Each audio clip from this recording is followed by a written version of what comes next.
মধুপুর ঘুরতে ঘুরতে আমরা আরেকটি সেই পুরনো সাবেকি আমলের বাড়ির কাছে এসেছি। এটা হচ্ছে বাড়ির প্রবেশদ্বার। প্রবেশদ্বারটি হাট করে খোলা, আমরা ভেতরে ঢুকছি। আগেরগুলোতে ভেতরে ঢোকার সুযোগ পাইনি, আপনাদের ভেতরটা দেখাচ্ছি এবার।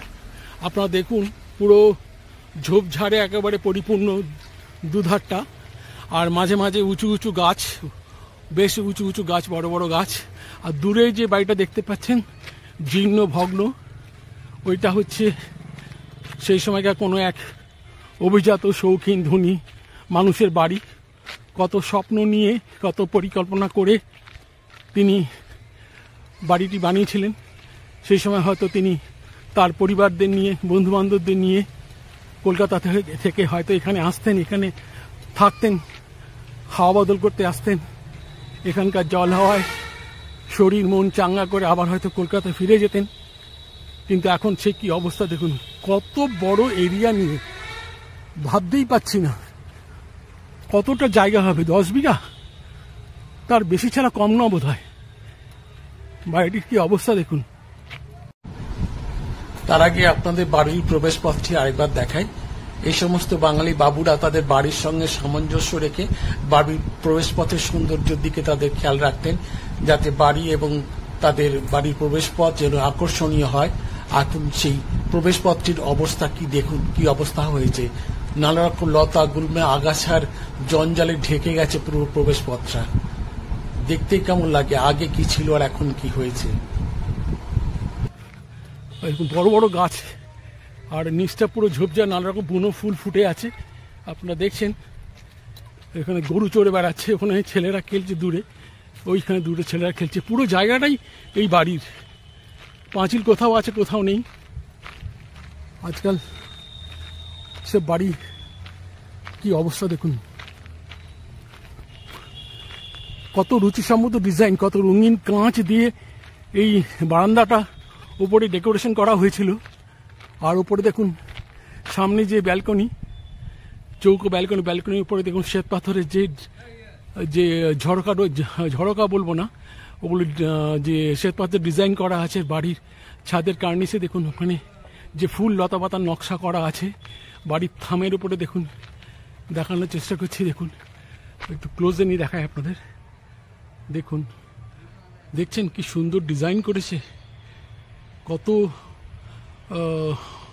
কষ্ট করে শিল্পীরা তাদের শিল্প নৈপুণ্যের পরিচয় তারা এখানে রেখে গেছেন। কিন্তু আজকে তার কি অবস্থা, পুরো বাড়িটাই আজকে অবহেলিত। রঙিন কাঁচের বাড়ি, আমরা সেই জানি শান্তিনিকেতনে রয়েছে, আর নালাজল রাজবাড়িতে রয়েছে, আর এখানেও দেখছি নালাজল সেই কাঁচের ডিজাইন করা। আর বাড়িটি এই যে রেলিং দিয়ে, এখানে এই দিককার রেলিংটা পুরো ভেঙে গেছে।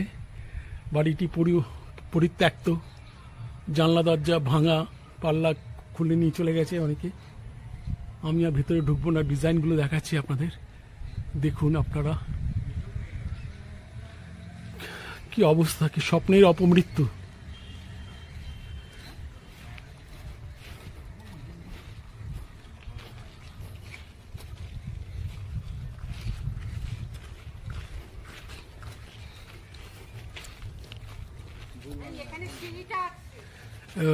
কি স্বপ্নের অপমৃত্যু দেখুন, সযত্নে লালিত স্বপ্নের অপমৃত্যু।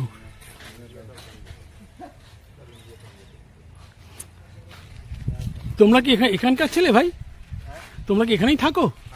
এই বাড়িটা কাদের বাড়ি বলতে পারবে? জানো তোমরা কোনো দিন কারো কাছ থেকে কিছু জেনেছো? ও हिंदी में। मकान का मालिक कौन है? वो कि यहाँ पर रहता है क्या? यहाँ पर रहता है दूसरा कोई मकान का मालिक। मकान का मालिक यहाँ पर नहीं है। तो कौन रहता है ये मकान में? अंदर है ना, वो अंदर में। टोटो वहीं पर ही। अच्छा अच्छा अच्छा। ओ ये पूरा जमीन मालिक का, ये पूरा जमीन वहाँ से वहाँ तक? आई बाप रे बाप, कितना बड़ा। हाँ बगली नजर नहीं आ रहा वो। हाँ हाँ हाँ, जो बच्चे लोग तीन बच्चा जा रहा है। अच्छा, ये आम बागान है। हाँ अभी तो कम हो गया, पहले बहुत था। पहले बहुत था। हाँ, तो सब गाछ काट के ले गया कौन? उधर भी बहुत था। बहुत था। বাপরে, কি বলছে? ও জানে না বাঙাল দোকান। তো দেখুন বাড়িটির অবস্থা, একটা এখানে বোধহয় একটা কোনো ঘরটর কিছু ছিল, কি অবস্থা আছে দেখুন। বাড়ির পেছনে এই দেখুন বাড়িটির অবস্থা, এখানেও একটা সিঁড়ি ছিল ভেতরে ঢোকার বাড়ির পেছন দিয়ে, কিন্তু সেটাও नहीं नहीं नहीं छत में नहीं जाएंगे। छत में जा सकता है क्या? हाँ लेकिन चढ़िएगा ना, थोड़ा है खराब है, डैमेज है। ठीक है छोड़ दीजिए, हम नहीं जाएंगे। ভূত বাংলো, দেখুন এখান দিয়ে। আচ্ছা এই দেখুন পিছনে সিঁড়ি রয়েছে, লোহার ঘোরানো সিঁড়ি, আগেকার দিনে সেই সিঁড়ি। এরকম এই সিঁড়িও কিন্তু ঘুরে ঘুরে ছাদে উঠে গেছে। দেখুন এটা একটা টয়লেট ছিল, আপনি কমোডটা দেখতে পাচ্ছেন। চার্চগুলো দেখুন, আর্চগুলো দেখুন, সরি আর্চগুলো দেখুন আপনারা। এইটার মধ্যে একটা বিদেশি ছাপ আছে। মাথায় যে কোনাটা আছে, কোনাটা আমাদের বাংলা নয়, ইউরোপিয়ান স্টাইল। বাংলা হলে অর্ধচন্দ্রাকৃতি হতো। আপনারা দেখুন এই সিঁড়িটা, এখনো সিঁড়ি কিন্তু অক্ষত রয়েছে। এই ঢালাই লোহার সিঁড়ি তো, এগুলো পুরো অক্ষত। এই সিঁড়ি বেয়েই কিন্তু ওপরে ওঠা যায়, কিন্তু সেটা খুব রিস্কি ব্যাপার। আর এখানকার যে বাচ্চা বাচ্চা ছেলেগুলো বলছে যে দোতলায় ওঠা যায়, কিন্তু সে দোতলার ছাদ ড্যামেজ আছে। হ্যাঁ, তো আমার অত কৌতূহল নেই ছাদে ওঠার, সেই জন্য আমরা ছাদে উঠবো না। তো বলছে এটা ভূত বাংলো। बच्चे लोग बोल रहा है, मजाक कर रहे हैं যে ভূত বাংলো, यहाँ पर ভূত रहते हैं। বন্ধুরা বাড়িটা আরেকবার আপনাদের দেখাবার চেষ্টা করছি। 19বিংশ শতাব্দীর বাঙালি শৌখিন বাবুদের শখের কথা, শৌখিনতার কথা, বিলাসিতার কথা তখনকার দিনে মানুষের মুখে মুখে ফিরত। সেই সমস্ত ধনী শৌখিন বাঙালি বাবুরা তাদের বেড়ালের বিয়েতে বা বুলবুলির লড়াইতে লক্ষ লক্ষ টাকা উড়িয়ে দিত। সেই রকমই কোন এক ধনী বাঙালি শৌখিন বাবুর তৈরি বাংলো বাড়ির আজ কি হাল হয়েছে দেখুন। এই সমস্ত বাঙালি বাবুদের বাড়ির এখনকার মালিক কে বা কারা, তারা কোথায় থাকেন তা কে জানে। সেই মালিকরা না থাকলেও এই বাড়ির পেছন দিকে একটি পরিবার যে বাস করে তার প্রমাণ আমরা দেখেছি। তাদের জামা কাপড় মেলা রয়েছে এবং একটি টোটো দাঁড়িয়ে আছে তাদের সেই ঘরের সামনে। তারা এই পোড়ো জীর্ণ ভাঙা এই আগাছার জঙ্গলে ঢাকা বাড়িতে কি করে যে বসবাস করে, কি করে যে তারা দিন কাটায় তা কে জানে। বন্ধুরা আজকের ভিডিও তাহলে এখানে শেষ করছি। সবাই খুব ভালো থাকবেন, সুস্থ থাকবেন, আনন্দ থাকবেন। নমস্কার।